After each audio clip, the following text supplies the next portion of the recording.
Welcome to the Emporium Outdoors. My name is Michael, and on this video we're taking my first ever moto camping trip on the KTM 390 Adventure.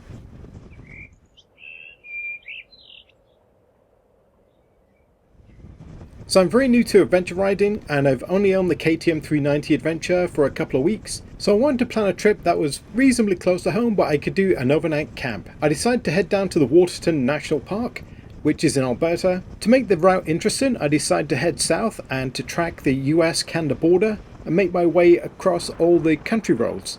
I thought that would be fun and it'd be more interesting as a bike rider, and I wasn't disappointed. As the bike is so new, I'm still collecting equipment and gear and luggage, etc. So I just had to run with what I had. I did buy this KTM tank bag, which I actually like quite a lot. It swallows up the gear quite well. But on the back I just threw on a Savota bag that I had, a 10 litre, and that seemed to work pretty well. And as for my clothes, again I'm still waiting for my proper waterproof gear. Hi, so we've just done our first 46 kilometers and it rained quite a bit. That's my first experience of riding in the rain in Canada. I'm used to it from my English riding and it's miserable. But on this bike it's not too bad. There's a bit of splash on the windshield, on the helmet visor I should say, and I probably need a slightly taller windshield for the front of the bike just to kind of make sure it goes over me, not into me. But apart from that, it's very comfortable. I don't find my legs get too cold at all. I'm just riding with the KTM armoured jeans because I'm still waiting for the rest of my clothing to come around. But out here is beautiful. Just out by Red Rock Coulee. My plan today is to head down to Waterton Park along the US border, Canada-US border, and it's some beautiful places down there. So I'll keep going. I'll put the camera on once the weather dries up and we can share the journey together.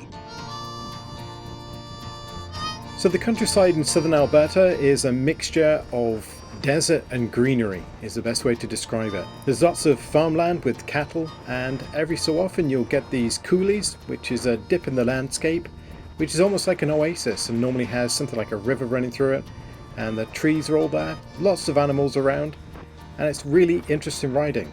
The bike did a great job, very comfortable on these roads, and I felt very safe. And I rode around 80 kilometers an hour, give or take, which I found comfortable, not too much wind buffeting, and I could still admire the scenery.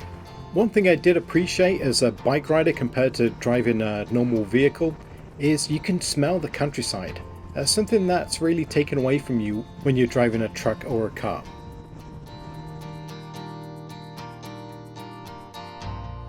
Well, I made it to the park. We're now at Waterton Park, and it was quite the journey. But I'm very happy to be here, and it took me about 5 hours 20 minutes of riding.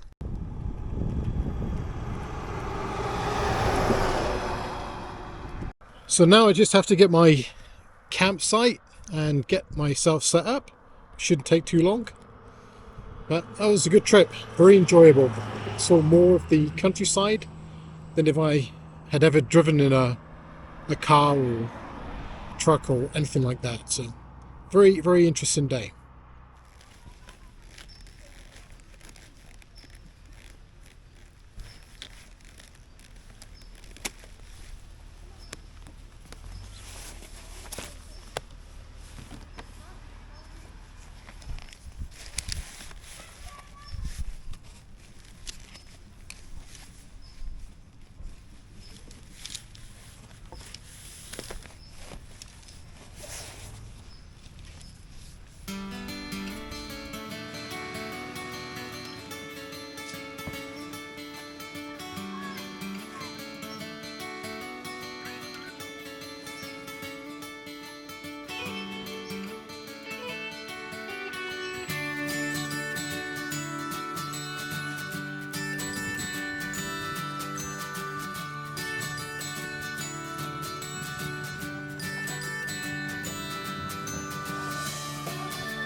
We are all set up. Just looking at the time, 17 minutes. Aye. If I had my hammock, I would have been done about 15 minutes ago. But I wasn't sure what type of camping spot I would get, whether it had trees or not. I could have probably swung it here, but it's all good. Probably took my jacket off before I did all that. But welcome to Waterton. This is the park that's on the border between the United States. So I'm camping in the Copper Spur 2-man tent, and I haven't actually done much with this tent. We've only used it a couple of times. It's really an ultralight backpacking tent, and I really do prefer hammocks. But should be good for tonight. There's lots of storage. There's a big net up here, big net behind you. Places for ear cords to come out. Pockets in the side. But it's a very compact tent. I wish the poles were slightly shorter, so that would be easier to pack on the bike, but I didn't find it as a major problem. Whew, I need to cool off. So I might jump in the shower, because the shower block is right there, and then head to town and take a look around.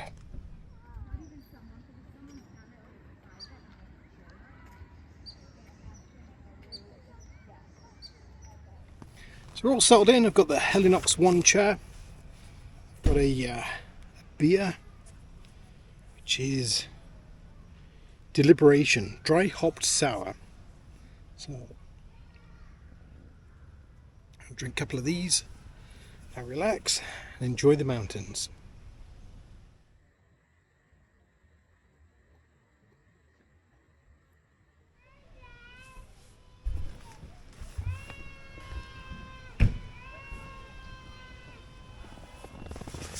Well, good morning everyone. It was a very quiet night once the campground had settled down. Plus I have noise cancelling earphones. So it was pretty good. I don't particularly like camping in campgrounds. I prefer to be on my own. But it was a pretty good experience. It's different to be in a ground tent again, because I very rarely camp this way. Time is 6 o'clock and it's 7 degrees in the mountains, but the lighting equipment top quilt did great. Very warm. There's a little bit of condensation in places, so I'll have to dry out the tent later on somewhat. But time to get up, get some coffee and get on the road.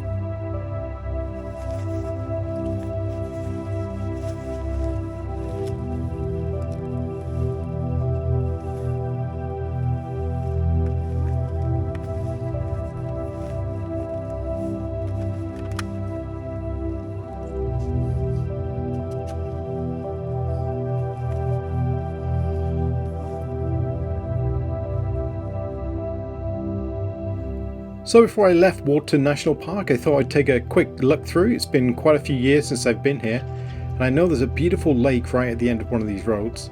So I decided to take a quick trip and take you with me, so you can also enjoy the mountains. There's lots of things to do and see here if you're planning a trip, and lots of picnic areas, and it's just a beautiful part of the world.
The journey back was pretty much uneventful. I decided to take a more direct road back because I didn't want to put too many miles on the KTM until the first service was done. So we got home a little bit quicker, but it wasn't quite as enjoyable just riding the highways. All in all, it took me 755 kilometers and I took 9 hours and 30 minutes to do that. The gas mileage was 3.1 litres per 100, which is roughly around 75 miles per gallon. Not too bad. Well, that was a very enjoyable first moto camping trip on the KTM, and I look forward to many more. I have lots to learn and I'm still building up my skills, but I'm doing it gradually. I don't want to make this a mountain. I want to make it a gentle hill I can learn to climb at my own pace. At the end of the video, I did do a complete gear dump of all the stuff that I brought with me, because at heart I'm a bit of a gear junkie. So I hope you'll find that interesting. But until next time, take care. So just wanted to go through a gear dump of everything I brought with me, because I've been finding that quite curious watching other people's packing for this type of camping. So I'll just go through it real quick and put it all on the table. So I use this for most of my camping gear. This is a Savota 10-litre kind of bag. It actually converts into a backpack, but it's just very sturdy, waterproof, and I love it. Actually fitted really well on the bike. So I have a Thermarest mat. I think that's the, I'll put all the stuff at the bottom because I can't remember all the names. My Enlightened Equipment top quilt. I don't bother with a full sleeping bag unless I really have to. A top quilt is a lot easier to handle and it's not colder. As long as you've got a good mat, you won't feel the difference. This is my Copper Spur tent, the Ultralight 2. I got the fly out separately so I can just stuff it. Tent worked out pretty good. I'm not a big tent person, but it worked out good. Little beanie for when it got cold. Did go down to about 7 degrees Celsius. And that's the whole of that. And obviously the poles. I did actually get them into the bag on the way back, so they do actually fit. So my one luxury item was my Helinox Chair 1, which I used. It was actually pretty good. In my backpack, this is what I need to adjust because this isn't working for me. I like having the backpack because it's good to put stuff in conveniently, but I took too much stuff. So I brought a water filter and bag. So this is the Be-Free top, actually screws onto these bags that you can get from Cabela's. These Hydro Packs, it's the same thread, and I can just fill this up and use it whenever. Spare shirt, brought some spare shorts, my cooking gear, spare food for a snack. This is motorcycle chain lube. Just put that out. Just some gum. I've got a water pouch in the back that I can drink when I'm on the bike. And I also brought my Garmin Mini. So if anything happened, I could summon a rescue. And for my cooking equipment, small MSR fuel bottle, my long Toke spoon,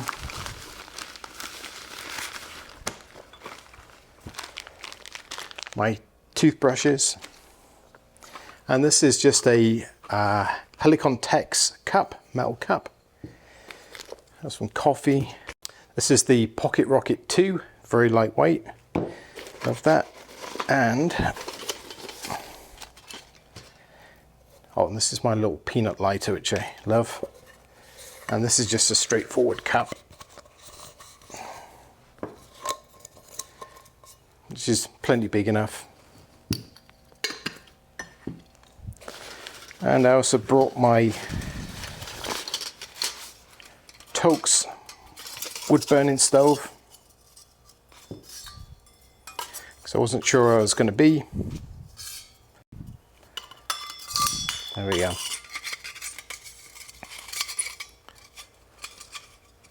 Yeah. So yeah, my little stick stove I would have used if I needed to. And then into my top tank bag, I just got a multi-charging cable. I did keep my wallet and anything I needed to hand in the top, which I found very useful. I got my gloves, my neck gaiter for riding, a hat for not wearing my helmet. I filmed everything on my DJI Action 3.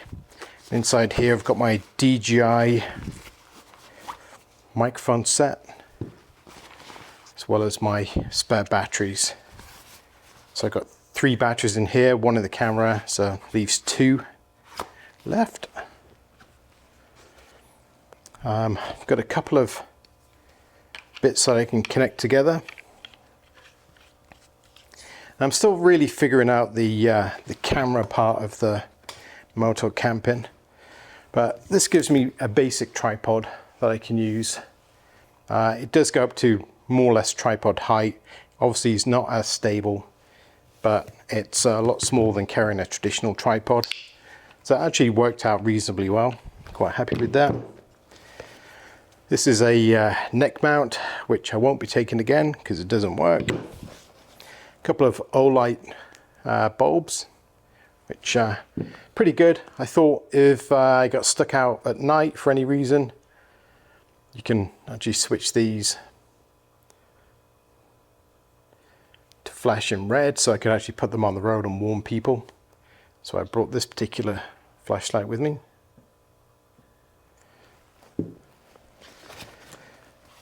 Battery bank, keep everything charged up. This is a clamp with a 1/4 on the top, so I could clamp it to things. This is a motorcycle chin mount. Again, not 100% on this, but lots of people seem to use them. Just got to figure out what's best. And then in here, so I'll go through the side pouches first. Garbage bag, some TP and some visor wipes.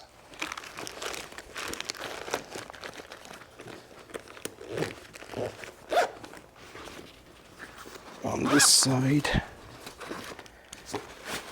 the rain cover that comes with this particular bag to make it waterproof.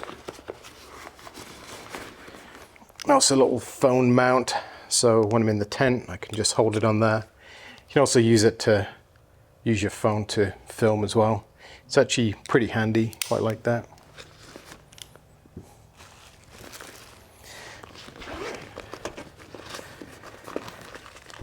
In the back I brought my compact first aid kit. It's good for scrapes, etc. Some lip balm. And my Leatherman, I think it's called the Signal, I think it is. This is a new knife for me. It's got a lock on this one. But it's a traditional Leatherman, has a few other features that are kind of interesting and unique to this.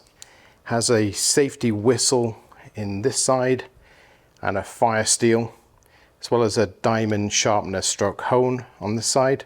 Then all the usual stuff, has replaceable bits, which I really wanted, but I'll do a separate review of this once I've got the hang of it.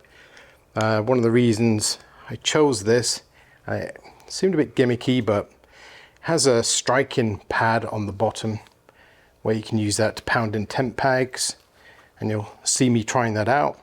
It works. Yeah, kind of works. That's my pair of pliers.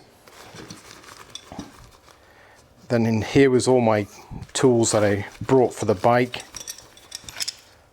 So I have these tie levers. These are the Bead Pro tie levers.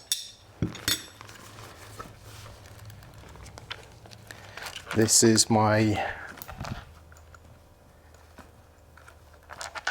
it's a tire inflator. It's a little electric tire inflator.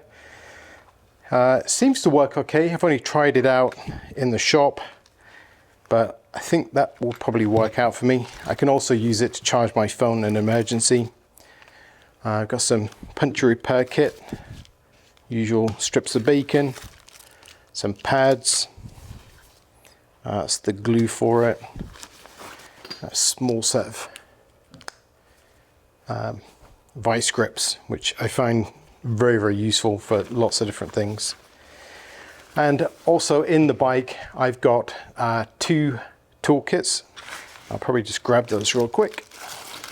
So the other 2 toolkits I have in the back of the bike under the rear seat. This is the KTM, it's kind of compact kit, so it has all the torque stuff, kind of a box wrench, a few other bits and pieces. So kind of curious to see how that's going to work out. Also, this is the kit that comes with the bike. There's actually quite a lot of tools in here.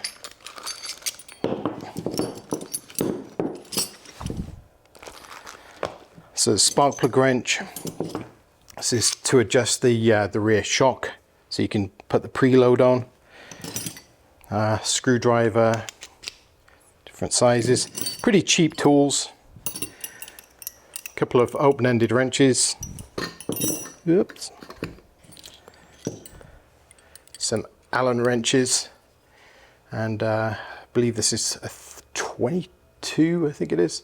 22 for the rear wheel hub. It's probably the same on the front, maybe, or I think maybe it's an Allen. But that's all the tools, and I believe that's a spark plug removal, which you can use like this. So I haven't figured out all the tools part of it yet. I'm just carrying stuff that would be useful, but as time goes on I'm probably going to change that out, take some things out, upgrade some things. But I need to really start working on the bike.